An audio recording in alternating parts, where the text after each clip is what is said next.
Jóvenes, ¿qué tal? Buenas tardes, buenas noches ya. Vamos a comenzar con las clases de cívica a cargo del maestro Peter Cuyón. Cualquier consulta que tengan pueden hacerlo mediante el chat o de preferencia activar su micro. La clase tendrá duración de 1 hora. Maestro Peter, buenas noches.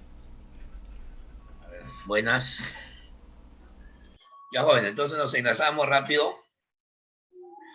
Les voy avisando más o menos la temática.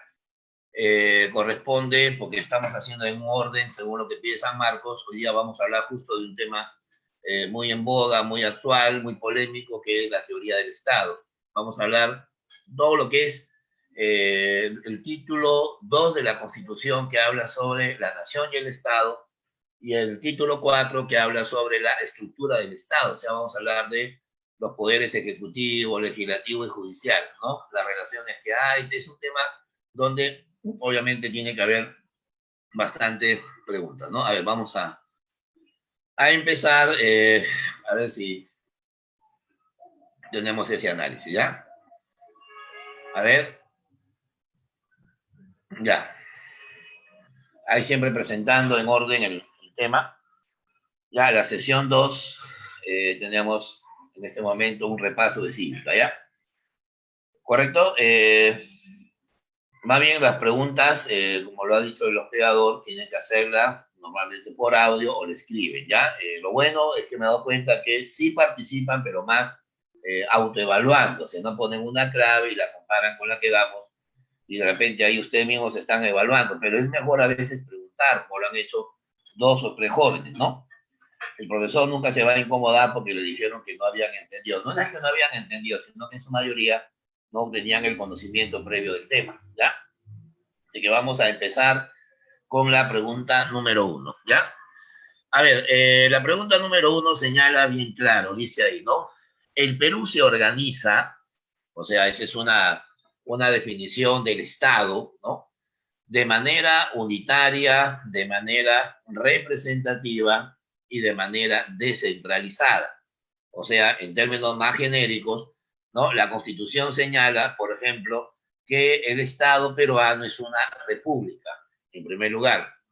Es una república porque los actos del gobierno los conoce el pueblo, ¿no? Todo lo que hace Vizcarra y hasta los diálogos que tiene con algunos payasos lo conocemos todos, ¿verdad? Si no, todos nos enteramos, somos una república, no somos una economía escondida, no somos una autarquía política, ¿no? Nuestro sistema, a pesar que es imperfecto, a pesar que es corrupto en algunos casos, pero tiene el sistema republicano.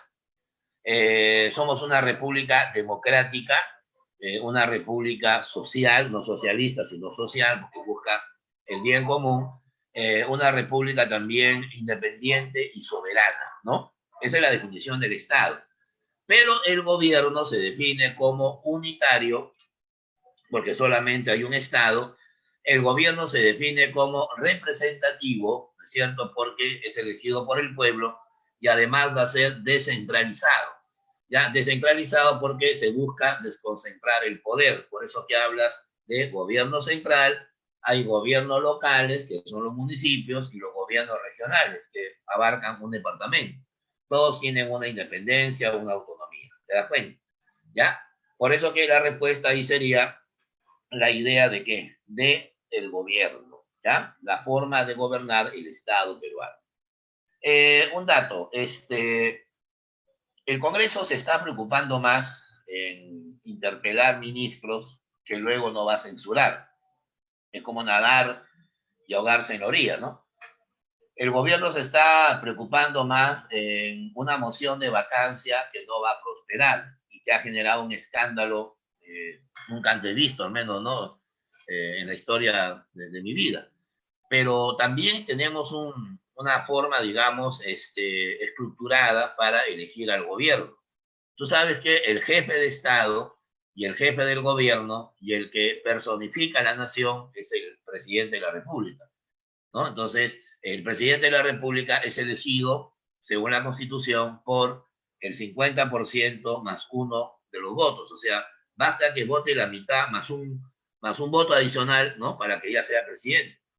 No, eso casi nunca ocurre. Normalmente las elecciones son muy apretadas cuando los candidatos son muy populistas, ¿no? Eso lo hemos visto en la elección del año 2016, cuando la señora Keiko Fujimori sacó 42% en la primera vuelta y Kuczynski sacó la mitad, el 20%, ¿no? Pero en la segunda vuelta se volteó la tortilla y al final, un final de fotografía, menos de un punto de diferencia fue lo que le hizo ganar a PPK. Entonces, hubo un proyecto de reforma constitucional que no se aprobó porque, bueno, el anterior Congreso disuelto lo negó, no lo quiso, ¿no? Por el cual, que es el sistema que ahora se aplica en América Latina, ya no se necesita tener la mitad más uno, sino solo el 40%. ¿Para qué? Para evitar la segunda vuelta. Porque las segundas vueltas lo que hacen es hacer gastar más dinero al Estado, hacer más conflictivo el país, porque en una segunda vuelta el país se polariza, ¿no? Se forman dos bloques, ¿no? Por ejemplo, en el Perú, en realidad PPK no le ganó a Keiko. La que le ganó a Keiko fue anti-Keiko, ¿no? Porque la mayoría votó por PPK para que Keiko no sea presidente. O sea, se generan una serie de tergiversaciones ideológicas que al final terminamos pues en lo que tenemos, ¿no? Como decimos, es lo que hay, ¿cierto? Pero el gobierno debe ser unitario, representativo y descentralizado, ¿ya? Ahí vamos a la pregunta 2. Ahí está, justo, mira, a ver, pregunta que vamos a resolver este día viernes, ¿no? Este viernes el Congreso va a tener una maratónica sesión, va a ser un espectáculo ver a Vizcarra llegar al Congreso, ahora de repente no va, eso sí es un problema bien grave, y defenderse, ¿no?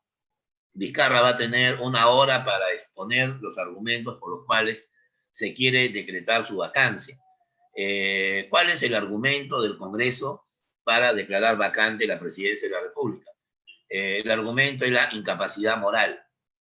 Ahora, ¿por qué se cree que Vizcarra es un incapaz moral permanente? Por los audios que hemos escuchado, en donde su secretaria lo trata como si fuera su hijo, ¿no? Lo tutea. O sea, muchos dicen eso, ¿no? Pero es la forma de vida de cada persona, ¿no? Ahora ayer un congresista dijo que Vizcarra era del otro equipo, ¿no? Porque le llevaban amantes del mismo sexo, o sea, se ha generado todo un problemón que evidentemente ya llega a la vulgaridad. Pero la vacancia por incapacidad moral en realidad es por incapacidad mental. ¿Sabes quién introdujo ese concepto? La constitución de Agustín Gamarra. Estamos hablando de 1839, o sea, estamos hablando de casi 2 siglos de que la incapacidad mental y la incapacidad moral se equiparan, ¿no? Es un concepto bien complicado. Pero vamos a lo que la pregunta nos está por ahí, ¿no? Sugiriendo. Dice, la moción es un pedido, ¿ya? Para solicitar la vacancia del presidente de la República, exige de parte del Congreso de la República una votación mínima de, bueno, la Constitución dice que para aceptar la moción, que no es igual que aceptar la vacancia, se necesita el 40% del número legal de congresistas. Ahora, ¿cuántos congresistas son? Diani, ¿cómo estás? Buenas noches ya. Diani Pomazunco, buenas noches. Uy, no se quiere conectar. ¿Cuál es la cantidad de congresistas oficialmente que hay? 130, ¿no? Entonces habría que sacar el 40% a 130. Si ustedes son matemáticos, ¿cuánto es 4 por 13? De frente nomás, 52, ¿ya? Esa es la cantidad de votos que se necesita, como lo hicieron la semana pasada, pues reunieron 65 votos, o sea, más de lo que pide como mínimo. Ahora, para que el presidente Vizcarra se vaya a su casa este viernes, o sea, nos quedemos sin presidente, se va a necesitar por lo menos 2/3 de los votos del número legal de congresistas. Ahora, ¿cuántos congresistas son? 130. Le sacamos los 2/3, a ver, un cálculo matemático. Te va a salir 86.66666 periódico puro. O sea, 86 congresistas más lo que queda de un congresista, ¿no? Decimales de un congresista. Se redondea pues a 87, ¿no? Por lo tanto, para que el Congreso destituya a Vizcarra, necesita 87 votos. Hasta el momento, los 65 han dicho que van a seguir con esa línea, ¿no? Les faltan 22 votos. Es bien difícil por lo que se ha comentado. Yo creo entonces que Vizcarra va a seguir, sí, y como dijo por ahí un periodista, el mejor castigo para Vizcarra es que siga siendo presidente, para que sienta cómo se gobierna siendo rechazado, ¿no? O sea, es una metáfora pues medio absurda, pero refleja lo que, ¿no? Y aparte que habría un problema, ¿no? Porque si Vizcarra es vacado, tendría que asumir el segundo vicepresidente, pero la segunda vicepresidenta, que era Mercedes Arauz, renunció al cargo. Entonces, queda el presidente del Congreso. Pero el presidente del Congreso tendría que llamar a elecciones, pero ya Vizcarra convocó elecciones para el próximo año en abril. No creo que hayan, pues, elecciones para elegir un presidente por 2 meses, ¿no? Es absurdo.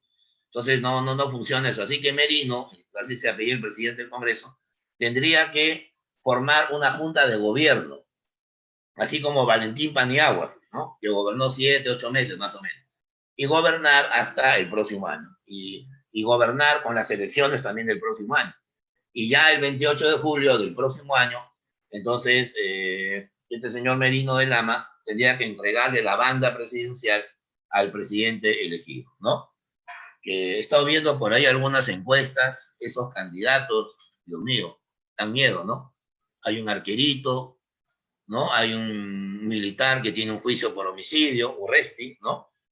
Hay otro candidato, por ahí hay otro candidato, y en realidad nos falta fuerza política, nos falta fuerza ideológica, porque el Perú tiene un sistema político pluripartidista, hay pluralidad, perdón, de hablar, extrema, ¿no?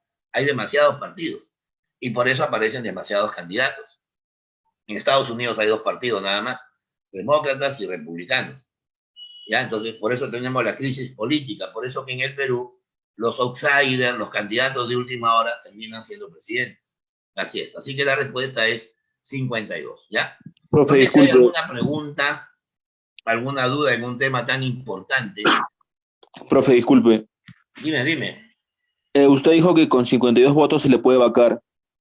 No, vacar no. Moción para discutir la vacancia. Con 52 recién se va la moción y con O sea, 87 se para le vaca. debatir. Este viernes van a debatir la vacancia, pero ¿por qué van a debatirla? Porque reunieron 52 votos. Pero para vacarlo a Vizcarra necesitan 87. ¿Me entiendes? Gracias, La profe. moción es para discutirla. Ahora, para aprobarla, 87. La moción, 52. Y para 87, presentar la moción, son 26 nomás. profe, Dime, 87 de cuántos votos. de 130, pues. Ah, ya, gracias. Ya te entendí tu pregunta. Profesor, pero los 130 no van a ir ese día. Algunos están enfermos, otros están agonizando, están de viaje, no sé. No siempre van los 130. Algunos incluso no asisten presencialmente, lo hacen así como ahorita, por Zoom, ¿ha visto? O sea, porque tienen miedo de contagiarse, aparte que no van a estar todos juntos, pero son 130, ahí el virus hace su agosto, ¿no? La mitad lo hacen desde el Congreso, la otra mitad lo hace de su laptop, ¿no? Entonces, esos 87 votos tienen que ser de los que asisten a la sesión. O sea, si por ejemplo el día viernes solamente hay 100 en la sesión, que es una mayoría de más de la mitad, de esos 100 tienen que votar 87. Es más difícil todavía. Es bien difícil. ¿Correcto? ¿Otra pregunta, hijo? Profe, disculpe, ¿con 26 qué se hace, hijo? Con 26 se presenta la moción, o sea, para ver si se aprueba o no se aprueba la moción. O sea, los 26 firmas para discutir si la moción se aprueba o se rechaza. Se aprueba con 52. Y con 52 se va al debate a la vacancia. Y para aprobar la vacancia, 87. O sea, son 3 pasos. Presenta la moción. 1, discuten la moción. Y 3, discuten la vacancia o la no vacancia. ¿Está bien? Hola. Sí, profe, gracias. Ya, gracias. Siempre hay que decir gracias, maestro. Ya, por favor. Ya, pregunta número 3. A ver. Está bien, tiene que preguntar, papá. Ya, esa pregunta tiene que ver con la teoría de la nacionalidad, ¿ya? Dice, la nacionalidad peruana no se pierde salvo por... Señores, A nadie se le puede despojar de su nacionalidad. Por más que tengas el prontuario penal, se te acuse de delitos graves, a nadie se le puede quitar su nacionalidad. Por ejemplo, Abimael Guzmán es el criminal más repudiado en la historia del Perú, por ser el líder del grupo, ¿no?, terrorista Sendero Luminoso, ¿no? Ese desgraciado que quemó a una chica en un ómnibus, ¿viste? Que le echó gasolina y quemó el ómnibus, es un hombre repudiado por todas las mujeres y toda la población peruana, pero siguen siendo peruanos. A nadie se le puede quitar su nacionalidad. La única forma para que tú pierdas tu nacionalidad es cuando renuncias a ella. O sea, no te votan, sino tú te vas. Tú decides renunciar a ser peruano ante la autoridad. La autoridad es el embajador, ¿no? La autoridad, por ejemplo, es el cónsul, ¿no?, que tenemos en la embajada en otro país, ¿no es cierto? Ahora, eso, por ejemplo, te lo pueden exigir en algún país que no sea España o América Latina, ¿no? Por ejemplo, yo tengo un primo, que, digamos, vive en Italia. Él se ha casado en Italia y se ha nacionalizado italiano, ¿ya? Pero eso sí, ha tenido que renunciar a la nacionalidad peruana, porque no es ni España ni América Latina. En cambio, ¿cómo se llama el premio Nobel? Mario Vargas Llosa. Vargas Llosa no vive en el Perú. Más de la mitad de su vida lo ha pasado en España, ¿no? Prácticamente España es su hábitat, ¿no? Y Mario Vargas Llosa hace ya muchos años se naturalizó español. El rey de España le dio la nacionalidad, porque ya te lo tiene que dar el rey. Y Vargas Llosa argumentaba que era peruano. Tú sabes que España es la madre patria, nuestra madre patria. Entonces, con España hay un vínculo histórico, lenguaje, raza, ¿no? Todo lo que hoy tenemos, religión, todo. Entonces, Vargas Llosa tiene doble nacionalidad. ¿Ya? Vargas Llosa, si tú le sacas su billete, la vas a encontrar el DNI azul del Perú y el DNI creo que es rojo allá en España. O sea, él puede votar en los dos países, puede viajar entre los dos países sin ningún problema, ¿ya? Y también en los países de América Latina con los cuales tengamos el convenio de doble nacionalidad, ¿ya? Ahí funciona el esquema de nacionalidad con los países de América Latina. Por ejemplo, hay una señora que se llama Laura Bozzo, ¿no? Ella trabaja en México haciendo tonterías, ¿no? Y Laura Bozzo se ha nacionalizado mexicana, pero no ha perdido su nacionalidad peruana. Como también hay argentinos que se han nacionalizado peruanos, ¿no? Uruguayos que se han nacionalizado peruanos, ¿no? Gareca puede nacionalizarse peruano. Hay un jugador uruguayo, Gabriel Costa, ¿no? Gabriel Costa es peruano, pero es uruguayo de nacimiento, pero tiene la doble nacionalidad, ¿correcto? Así que la respuesta sería la B. Pero no nos hagamos problemas, porque nosotros somos peruanos y por ninguna de esas formas, somos peruanos por nacimiento, ¿sí? Christopher, ¿te puedo hacer una pregunta? Hola. Sí, profe. Dime, tú eres peruano por nacimiento, igual que yo, ¿no? Sí, profe. Claro. Ahora, ¿somos peruanos por derecho de suelo o por derecho de sangre? Por derecho de suelo. Claro, muy bien, maestro. Los dos somos peruanos por suelo, por sangre no. Porque nadie puede tener dos nacionalidades, una por suelo y por sangre. Por suelo, ¿quiénes la tienen? Los que han nacido dentro del territorio peruano, no importando de dónde sean sus padres. Sus padres pueden ser peruanos, como nuestros padres, o extranjeros también, ¿no? Por ejemplo, ahí está, mira, Pedro Pablo Kuczynski, el anterior presidente que ahora está preso en su casa. Él nació en el Perú, pero su padre era polaco, Kuczynski es un apellido pues, de origen polaco, y polaco fue su papá, y su madre era francesa. Godard es su otro apellido, ¿no? O sea, nació en Fujimori, ahí está, el presidente Alberto Fujimori. Madre japonesa, padre japonés, pero nació en el Perú. Y encima nació el 28 de julio, más peruano que todo. Peruano por suelo. En cambio, peruano por sangre es el que nació en el exterior. Nació en otro país, pero es un ¿hijo de qué será? De padre o madre peruano. Siempre y cuando haya sido registrado en la embajada, en el consulado, hasta que tenga la mayoría de edad. Es lo que pasa con muchos de nosotros que tenemos familiares en el exterior, ¿no? Yo tengo una hermana, por ejemplo, que vive en Francia, ¿no? Y allá ha tenido sus 4 hijos, mis 4 sobrinos son peruanos por sangre, pero franceses por suelo. El papá es francés, la mamá es peruana, ¿no? Pero los hijos nacieron en Francia, es peruano por derecho de sangre, ¿correcto? Si los han inscrito hasta la mayoría de edad, no hay problema, ¿ya? ¿Alguna pregunta acerca de esto? Y entonces pasamos a la pregunta que te repaso. La pregunta 4. Ah, ya, justo lo que se ha estado hablando también en estos días, ¿no?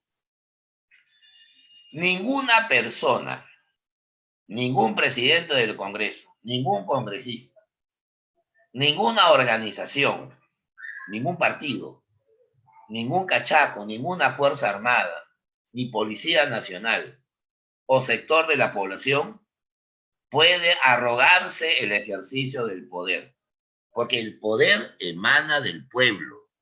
Mira, quieran o no, por más mediocre que sea el gobierno que está haciendo, Martín Vizcarra es un presidente constitucional. Profesor, pero la gente no votó por él. No, sí votó por él, porque él con Mercedes Arauz formaban la plancha presidencial, encabezada por Pedro Pablo. ¿Me dejo entender o no? Claro, lo que pasa es que la imagen del candidato presidencial es la más conocida. ¿Por quién vas a votar? Por Keiko. ¿Sabes quién es su candidato a la primera vicepresidencia? No, yo quiero votar por Keiko. O sea, es que la gente a los vicepresidentes los ve como la llanta de repuesto. O sea, esa llanta solamente la vamos a utilizar cuando se reviente una, ¿no es cierto? ¿Qué es lo que pasó? Pues se reventó la llanta llamada Pedro Pablo y entró una llanta desinflada llamada Martín Vizcarra. Y la otra llanta de repuesto llamada Mercedes Arauz se la llevaron por ahí, ¿sí o no? Por eso que hay esta posibilidad. Pero Vizcarra y Mercedes Arauz fueron elegidos junto a Pedro Pablo, así que son presidentes constitucionales, aunque no son las figuras principales. ¿Me dejo entender o no? Pues los vicepresidentes son los suplentes del equipo. Cuando el jugador sale lesionado, ahí recién entra. Pues el suplente dice, ojalá que lo lesione, ¿no? Es la realidad. ¿Quién va a ser el delantero de la selección en las eliminatorias? La Pulga Ruiz Díaz, porque Guerrero está lesionado. Si no, Guerrero sería el titular. Igualito es en la presidencia. ¿Está bien? Pero nadie puede arrogarse el ejercicio del poder. No aceptamos dictadores. Nadie puede llegar al poder de manera inconstitucional, ya sea golpe de Estado, autogolpe o un golpe militar. Mucho se ha estado hablando de eso, ¿no? Incluso el primer ministro, que tiene origen militar porque ha sido general del ejército, el otro día dio una conferencia con militares atrás de él y los jefes militares con uniforme de campaña, como diciendo, no se metan con el gobierno. Porque cuando un gobernante llega al poder, se convierte en el jefe supremo de las Fuerzas Armadas. Hasta el general más radical debe obediencia al presidente, porque el presidente lo puede degradar. ¿Saben eso, no? El presidente decide los ascensos. Ah, tú eres el coronel, ¿quieres ser general? Ya, depende de mí. Tú eres capitán de fragata, quieres llegar al almirante, ya depende de mí. ¿Te das cuenta? O sea, es el cargo más importante. Entonces, quienes se arrogan el ejercicio del poder van a cometer, evidentemente, pues, ¿no? Un hecho fundamental que se conoce como la sedición, ¿ya? La sedición, ¿correcto? Se rebelan y luego cometen una sedición. Son sediciosos, o sea, quieren llegar al poder por la vía radical, ¿no es cierto? Evidentemente. ¿Ya? La sedición significa llegar por la violencia, ¿no? Hay que definir correctamente lo que significa sedición.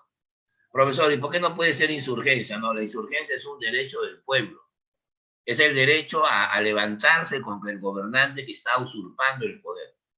¿Se acuerdan ustedes lo que pasó en Chile el año pasado? Que la gente durante 2 meses salía a las calles así multitudinariamente, presionando al gobierno que quería cambiar la constitución de manera unilateral, abusando del poder del señor Piñera, y al final, ¿qué le quedó? Retroceder. Hasta bajó los precios de muchos productos. Esa es la insurgencia, levantarse no en armas, sino en protestas democráticas, ¿no? En cambio, la sedición es lo que hacía Sendero Luminoso, por ejemplo, ¿no? Que a través de la de las armas quiso llegar al poder. Esa es la idea, ¿ya? La clave sería la B, ¿ya? A ver, vamos a la pregunta 5. La pregunta 5 habla sobre la pirámide de Kelsen, ¿no? Hans Kelsen ha sido uno de los grandes constitucionalistas, doctrinarios de la historia del derecho constitucional. El hombre era austriaco, ¿no? Era un europeo de los años 40, ahí, en plena Segunda Guerra Mundial. Y es el personaje más estudiado en las universidades cuando se habla de jerarquía de las normas, ¿no? Por ejemplo, acá en mi poder tengo una norma que se llama Código Penal, ¿sí? Este Código Penal es una norma que los jueces tienen que saber de memoria para mandar presos a los que cometen delitos, ¿no? El juez sabe cuántos años le tiene que dar a un violador, cuántos años le tiene que dar a un homicida, ¿no? A un estafador, ¿no es cierto? Pero cuidado, esta norma está debajo de la Constitución, porque la Constitución tiene mayor jerarquía. ¿Ya? Entre el Código y la Constitución prevalece la Constitución. Pero por debajo del Código hay otras normas que se llaman resoluciones supremas, decretos supremos, las normas que se dan en los gobiernos locales o en todo caso en el Poder Ejecutivo. Eso se llama jerarquía, ¿ya? Entonces vamos a ver cuál sería la orientación de la pregunta, ¿no? Porque dice, en la pirámide de Kelsen, la norma que prevalece sobre toda norma legal, o sea, que está encima de todas las leyes, y las de inferior jerarquía, obviamente, ¿quién es? Es la Constitución, ¿ya? La mayoría ha marcado la D, ¿no es cierto? Esa es la respuesta, pues, ¿no? La Constitución se convierte en la norma jurídica de mayor importancia, ¿no? Es la norma jurídica de mayor importancia. La única norma, escuchen bien esto, ojalá que me pregunten, la única norma que se puede equiparar con la Constitución es el Tratado Internacional, pero siempre y cuando tenga relación con derechos humanos. O sea, no cualquier tratado, ¿eh? Si es un tratado de economía, de libre comercio, de límites, esos son tratados jurídicos. Pero acá hablamos de los tratados que tienen que ver con derechos humanos, ¿ya? Por ejemplo, la Convención Interamericana de los Derechos Humanos de 1969. Esa convención eliminó la pena de muerte. Entonces, la Constitución del Perú dice bien claro, el artículo 140, la pena de muerte se aplica a los terroristas y los traidores a la patria en tiempos de guerra, ¿no es cierto? Entonces, si la Constitución dice hay que fusilar terrucos y traidores a la patria, pero la Corte de Costa Rica, que es la Convención Americana, dice que no prevalece la Convención, pues. Porque es como decir, ¿no? El papá me da permiso para la fiesta y la mamá no me da permiso. Pero ahí la mamá es la que ronca. Entonces prevalece la mamá, pues no vas a la fiesta. O de repente prevalece el padre. O sea, hay discrepancia. Cuando hay discrepancia, prevalece el que tiene mayor poder, el que tiene mayor jerarquía. Por eso nuestro país, a pesar que capturó a muchos líderes terroristas, como Abimael Guzmán, no los ha podido fusilar. Ustedes, bueno, son muy muchachos, no han vivido esa época. El día que Abimael Guzmán fue capturado, el país estuvo de fiesta, porque dijeron, es como que ahorita digan, ya llegó la vacuna, ¿no? Ya volvemos a la normalidad, igualito. ¿No? Fue una fiesta nacional. Y todo el mundo salió a las calles con carteles que decían, por favor, Fujimori, fusila a Abimael Guzmán. Es el culpable de más de 80.000 muertos, ¿no? Que dejó el terrorismo en el país. Pero mira, Abimael sigue vivo. El Estado peruano no lo puede fusilar, no le puede quitar la vida. Más bien, la vida se la va a quitar la misma cárcel, la cadena perpetua. Mira, Abimael Guzmán, siendo el más radical de todos, no puede ser ajusticiado. ¿Por qué? Porque tenemos una norma que tiene la misma categoría que la Constitución, pero sin embargo, si hay discrepancia, una dice no y la otra dice sí, o al revés, prevalece la Convención de Derechos Humanos, ¿ya? La Constitución sería la respuesta. Profesor, A ver, disculpe, ¿y qué pasa si es que se desobedece a la Convención de Costa Rica? ¿qué pasa si tú pateas el tablero? Me estás Sí, tratando de sí. preguntar eso. ¿Qué pasa si ahorita el Perú dice, nah, no, al diablo, vamos a aplicar la Constitución? Más bien, se hace una reforma constitucional y se elimina la pena de muerte para terroristas, porque ya no hay terrorismo, se elimina la pena de muerte para traidores a la patria en guerra, porque tampoco hay guerra, o sea, es una traición a la patria, o mejor dicho, es una pena de muerte para cosas que no hay, ¿no? En la actualidad. Entonces tú dices, vamos a hacer un código penal, ahí está, un nuevo código penal. Suponte que yo diga el artículo 200, que diga pena de muerte para los violadores de niños menores de 14 años. Pena de muerte para el sicariato. Pena de muerte para la extorsión. Es uno de los delitos más graves que hay. Podemos crear 100 casos de pena de muerte, pero estaríamos violando normas internacionales. Y obviamente el peor castigo que tendría el Perú sería ser expulsado, por ejemplo, de la OEA, ¿no? La OEA es el organismo, pues, de Estados americanos, ¿no? Y es el organismo que ampara justamente la Convención de Costa Rica. Y, o sea, no nos van a meter presos como país, ¿no? Pero nuestra imagen como un país que, sobre todo, el factor que más nos van a criticar es el error judicial. Porque imagínate que a un tipo lo acusan de violador, ¿no? Por venganza y no es violador, ¿no? Acusan de haber violado a un niño de 12 años, como ha ocurrido muchas veces en el país, y es inocente. Va, lo fusilas, sigue eléctrica, horca, lo quema, guillotina, le quita la vida. ¿Y qué pasa si después encuentran al verdadero culpable? Ese es el gran problema que hay en nuestro país y que hace que la doctrina penal especifique bien claro que no debemos aplicar la pena de muerte. Hay que mantener a los presos hasta que se mueran, ¿no?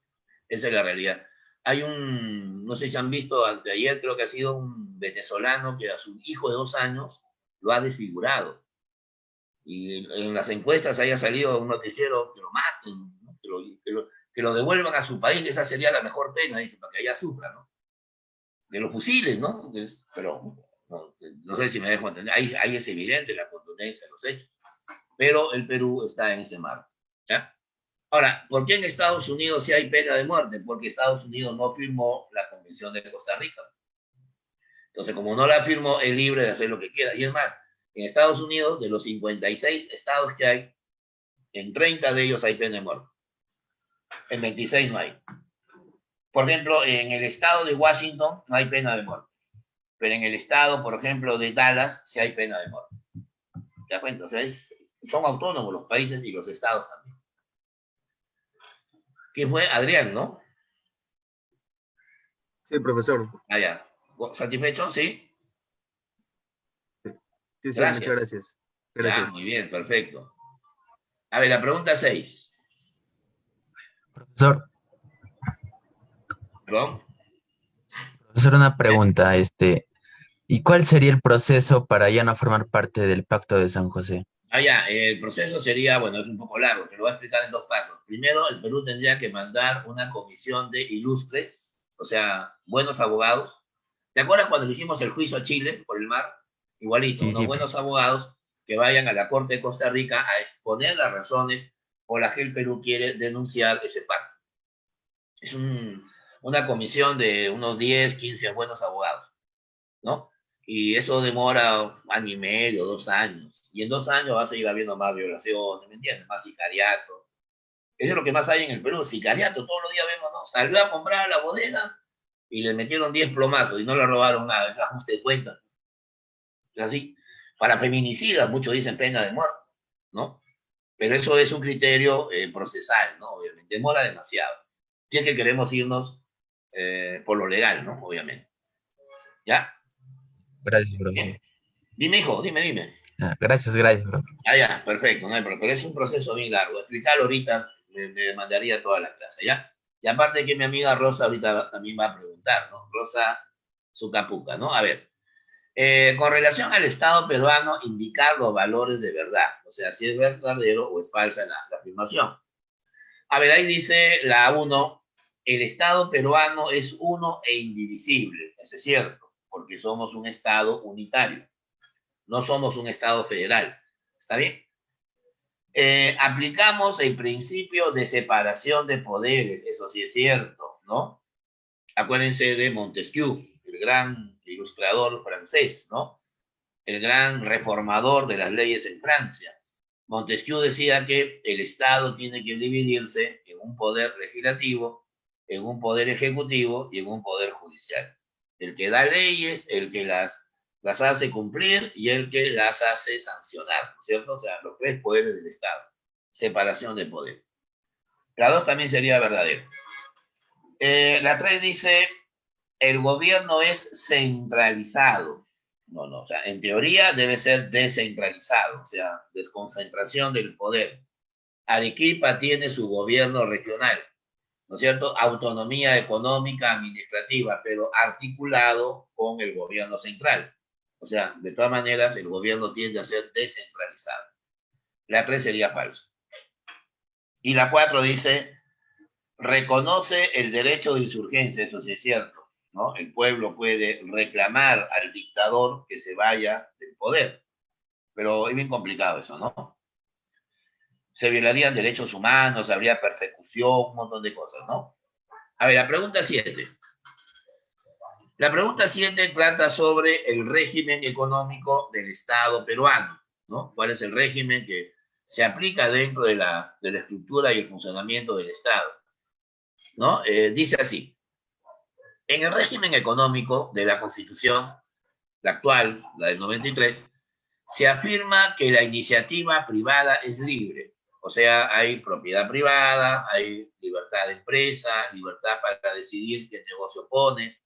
El Estado no te puede prohibir una actividad económica, salvo que vaya contra el medio ambiente, salvo que vaya hacia la contaminación o contra las malas costumbres, ¿no? Por ejemplo, si en una avenida hay una iglesia, al frente hay un colegio y al frente hay un hospital, yo no voy a poner un nightclub al costado del colegio, ¿no? O sea, el Estado me lo va a impedir porque iría contra la, la normatividad moral y sobre todo ética, ¿no? Es muy importante eso. O sea, la iniciativa privada es libre, pero también el Estado puede regular esa actividad. Y se va a ejercer en una economía. ¿Qué tipo de sistema económico hay en nuestro país según la Constitución? La respuesta es la B, ¿ya? Somos una economía social de mercado. Normalmente cuando hacemos economía decimos somos una economía de mercado, pero eso lo decimos en general. En realidad somos una economía social de mercado. ¿Qué cosa es una economía social de mercado? Es aquella en donde hay libertad de empresa, se respeta la propiedad privada, hay libre mercado, hay libre iniciativa, todo es libre. Pero cuando en esa libertad existen fallas, o sea, distorsiones que generan desequilibrios sociales, ¿no? Participativos en los agentes económicos, se va a necesitar que el Estado intervenga. El Estado va a cumplir tres funciones básicas. Primero, la función estabilizadora. La política económica busca darle bienestar al país. Por ejemplo, ahorita estamos en una recesión brutal. Y gracias a la política económica, bueno, si es que lo hacen, vamos a volver a crecer, ¿no? Vamos a volver a la expansión económica y salir de la recesión. Estabiliza el gobierno la economía. El gobierno también tiene que cumplir una función de carácter fiscalizadora, ¿no? O sea, regular y sancionar a las instituciones o empresas que van contra los derechos de los consumidores, que atentan, por ejemplo, contra la salud pública. Por ejemplo, esa ley de los octógonos es un ejemplo de actividad fiscalizadora, ¿no? O sea, te comes dos bolsas de cuates y terminas en UCI, ¿no? O sea, imagínate toda la toxicidad que eso tiene, ¿no? El Estado es necesario ahí, ¿no? El Estado sube los impuestos a los cigarrillos para combatir el tabaquismo, ¿no? Claro. Y también el Estado cumple una función llamada redistributiva. O sea, busca dar programas sociales, busca generar mecanismos que ayuden a los que menos tienen. Por ejemplo, beca 18, ahí está. Yo soy un alumno de Huánuco, muy inteligente, hábil, ¿no? Sé logaritmos a los 5 años, ¿no? Tengo un coeficiente intelectual tremendo, pero soy vicio. Termino estudiando en una universidad de buen nivel, el Estado me financia este pago, ¿no? Me da mi bono educativo. Está el programa Pensión 65, ¿no? Para el que nunca aportó y hoy está en la vejez sin plata, le va a tocar su bono de pensión. O de repente el programa Cariwarma, ¿no? Que está orientado pues a la alimentación de los niños que no tienen y que van a la escuela. Ahí se ve la función del Estado. Y todo eso se ve dentro de una economía social de mercado, ¿ya? A ver, vamos a nuestros amigos del Congreso, ¿ya? Vamos a ver cómo se actúa a nivel congresal. A ver, dice ahí, el mandato del congresista, ahí faltó la H, antes de la O y después de la C, el mandato del congresista es incompatible con el ejercicio de cualquiera otra función pública. O sea, el que llega al Congreso no puede trabajar en otra función del Estado. No puede ser alcalde, no puede ser vicepresidente, ¿no? Que la vicepresidencia es relativa. No puede ser, por ejemplo, gerente de una empresa estatal. La única función pública que desempeña en paralelo es la de ser ministro de Estado, ¿ya? O sea, se puede dar la posibilidad de que el presidente de la República llame a un congresista para que asuma una cartera, un despacho ministerial. Ha ocurrido, ¿eh? ¿Se acuerdan, por ejemplo, de este último primer ministro que tuvimos, Ceballos, ¿no? Que se burlaron de él porque era de la sierra. Vicente Ceballos era congresista. Y cuando Vizcarra llegó al poder, y él es un pata pues, de infancia, lo llamó para ser primer ministro. Primero fue ministro de Justicia y luego lo nombró primer ministro. No hay ningún problema. ¿Ya? Se puede tener ambos cargos, pero solamente se cobra un sueldo. ¿Ya? Ahora, ¿cuál sueldo es el que se va a cobrar? El más alto, ¿no? El de ministro. Un congresista gana 21.000 soles mensuales, pues, ¿no? Claro. Y el ministro gana 32.000. Son más de 11.000 soles de diferencia, pues. ¿Ya? Ministro de Estado.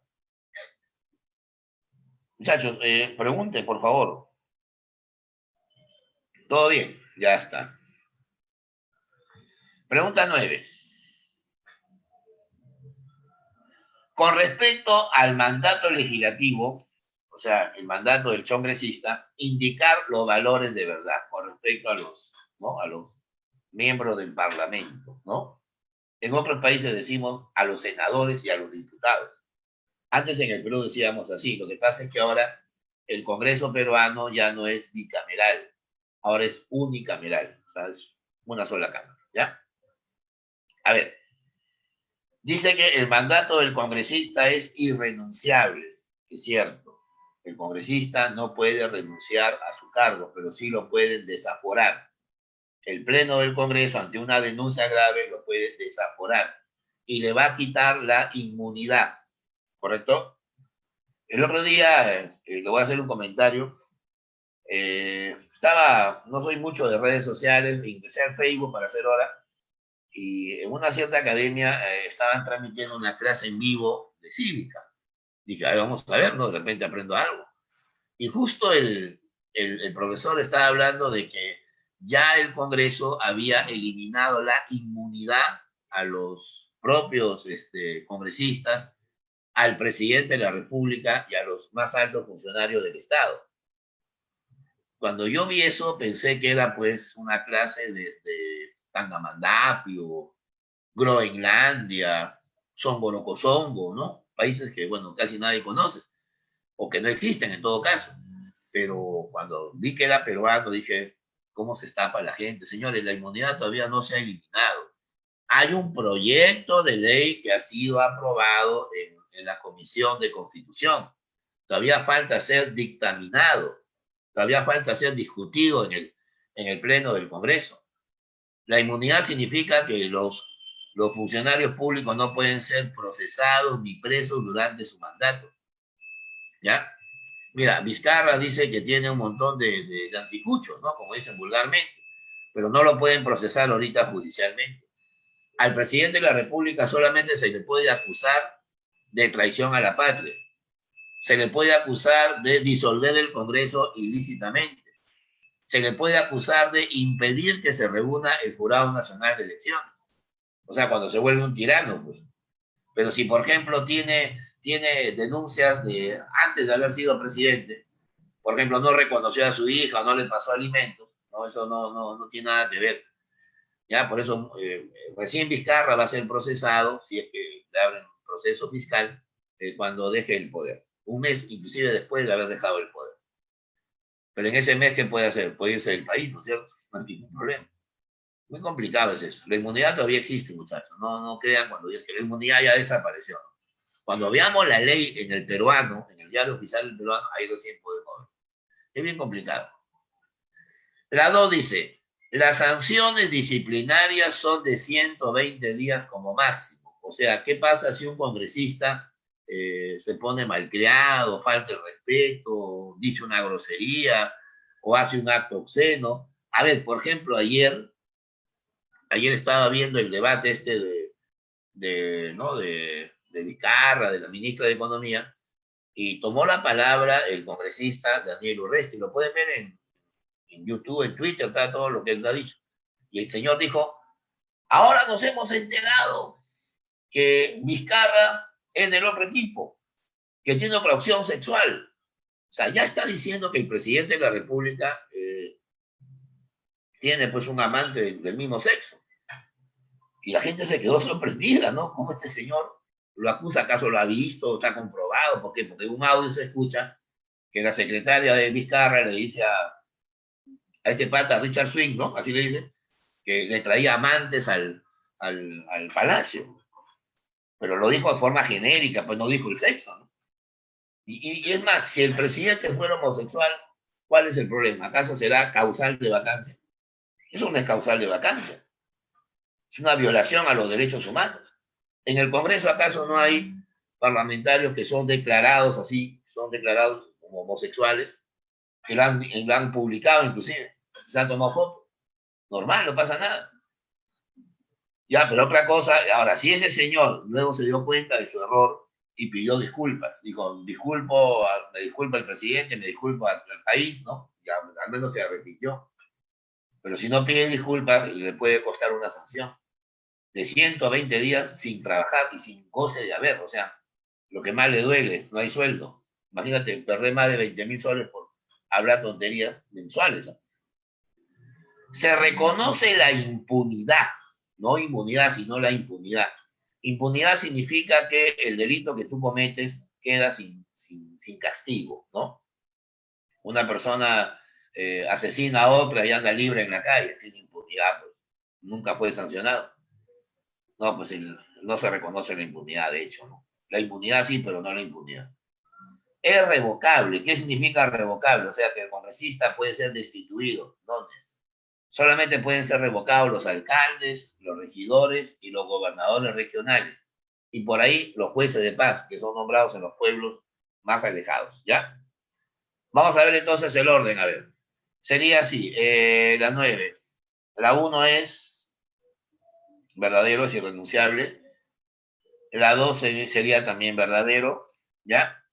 La 3 es falsa y la 4 también es falsa. Entonces ahí la clave sería la opción A, ¿ya? Qué bien, qué bien.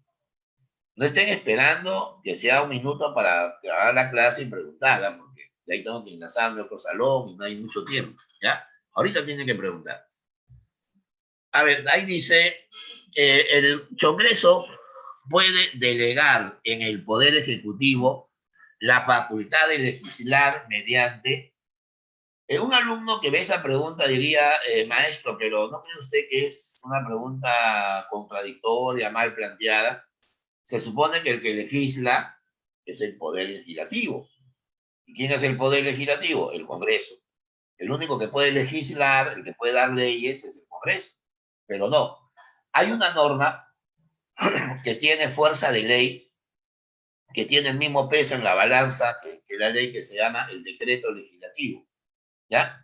El decreto legislativo es una norma que da el presidente de la República con el Consejo de Ministros y que trata sobre determinadas materias donde el Congreso le da facultades.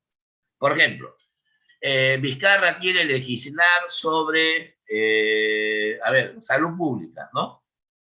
Por ejemplo, que sea obligatorio el uso de alcohol en todas las instituciones, que, por ejemplo, se le ponga más impuestos a las fábricas de cerveza para que ese impuesto vaya a comprar Kama Sushi, ¿no? Digamos, o sea, una norma que se me ocurre. Si el presidente quiere legislar en esa materia, le tiene que pedir facultades, o sea, permiso al Congreso. Ahora, el problema es el siguiente. ¿Qué pasa si el presidente es de un partido que tiene minoría en el Congreso? Obviamente el Congreso lo va a hacer puré, pues. El Congreso le va a negar la facultad de legislar. ¿Se dan cuenta? En cambio, cuando Vizcarra cerró el Congreso el año pasado, no tenía que pedir facultades, pero las normas que dio se llamaron decretos de urgencia, mientras el Congreso estaba sin funcionar, ¿no? Ahí la clave sería entonces decreto legislativo, ¿ya? La clave de. ¿Se dan cuenta? Cívica no es un curso elemental, hay que tener doctrina, hay que tener conocimiento jurídico, ¿ya? En la siguiente clase les voy anunciando, muchachos, para que se vayan preparando, nada les cuesta la Constitución leerla un par de horas, ¿no? Vamos a hablar sobre los organismos autónomos, ¿ya? Vamos a hablar sobre el Ministerio Público, sobre la Fiscalía, pues la Defensoría del Pueblo, el Tribunal Constitucional, la nueva organización que se llama Junta Nacional de Justicia. Vamos a hablar sobre los gobiernos locales, vamos a hablar sobre el estado de emergencia. Así que vean la Constitución, una luquita puesta, o en internet la bajan y la imprimen y se ponen a leer. Y eso les va a servir mucho para la siguiente clase, ¿ya? Profe, A ver, la pregunta, ya la vi, ya está, ¿no? Pregunta número 11. A ver, con respecto al presidente de la República, indicar los valores de verdad. A ver, ahí hay que corregir, porque a veces como esto lo han tipeado así en Word, se ha traspasado. La 1 debe decir, está bien escrito, ahí reelección debe ser con E mediata. La 1 que está en romano, no, porque repite la pregunta 11, ¿no? Hay reelección inmediata, ¿ya? Mediata. La 2 debe decir, es el jefe de Estado y de gobierno, ¿ya? La 3 debe ser, puede otorgar amnistía. Y la 4 debe ser, nombra embajadores, ¿ya? Vamos a ver entonces si son ciertas las afirmaciones. En la pregunta 1, o la opción 1 dice, hay reelección inmediata. Eso es verdadero, ¿ya? Porque el presidente de la República gobierna durante 5 años, pero no puede ser candidato siendo a la vez presidente. O sea, no puede haber reelección inmediata, tiene que esperar 5 años. O sea que, por ejemplo, Ollanta podría ser candidato el próximo año, porque todavía no ha sido sentenciado. Ahora, claro, si le dan los 25 años que está pidiendo la Fiscalía, se pegó, pues ya será candidato a la presidencia del penal, ya no del país, ¿no? Obviamente. Alan García ya no, porque ya se mató. Toledo peor, porque va a estar preso. Fujimori está preso. Entonces, estamos fregados. PPK ya le queda poco, y aparte está preso en su casa. O sea, los expresidentes pueden volver a gobernar, pero después de un periodo, ¿ya? El presidente de la República es el jefe de Estado y también es el jefe del gobierno. Eso es cierto también. ¿Ya? La 4 dice, puede otorgar amnistía. ¿Ya? A la amnistía no la otorga. La amnistía solamente la puede dar el Congreso de la República. ¿Ya? Lo que el presidente da son indultos. ¿Ya? Lo que el presidente otorga son indultos. Y la 4 dice, porque debe ser 4 ahí, nombra embajadores. Eso es cierto, ¿ya? Entonces, la opción sería, la A es verdadero, porque es mediata la reelección. La 2 también sería verdadero, ¿ya? La 3 sería falsa. Y la 4 sería verdadero, ¿ya? O sea que la opción A sería la respuesta. Ya solamente cuestión de reordenar porque se ha sobrepasado la opción, ¿ya? A ver, la pregunta número 12. La potestad de reglamentar las leyes sin desnaturalizarlas, o sea, sin violarlas, sin transgredirlas, ¿a quién le va a corresponder? La reglamentación de leyes se realiza a través de los decretos supremos, ¿ya? Que son las que ordenan las normas jurídicas que apruebe el Congreso. Y para eso está la función presidencial, ¿ya? El presidente de la República tiene la facultad de reglamentar una ley. Para que la ley se pueda aplicar, respetando la jerarquía de las normas que están en vigencia, ¿ya? A ver, pregunta 13 dice, en esta crisis sanitaria, la crisis que hoy tenemos, las medidas extraordinarias en materia económica y financiera son dictadas o dictados estas medidas por el poder a través de qué norma, ¿no? Son dictadas por el poder ejecutivo, ¿ya? Ya que el Congreso evidentemente no puede meterse en esa función. Y evidentemente la norma que va a permitir ese tipo de gobierno se llama el decreto de urgencia, ¿ya? Se llama el decreto de urgencia. La clave sería la D, ¿ya? La pregunta 14. Dice, la ley es irretroactiva. Irretroactiva significa que no se puede aplicar a hechos anteriores, ¿ya? A hechos pasados. Si la ley entra en vigencia hoy, ¿qué estamos? 17 de septiembre, entonces la ley no se puede aplicar a lo que ocurrió antes del 17, porque había otra ley, pues, o simplemente no había ley. No puede retroceder a hechos anteriores.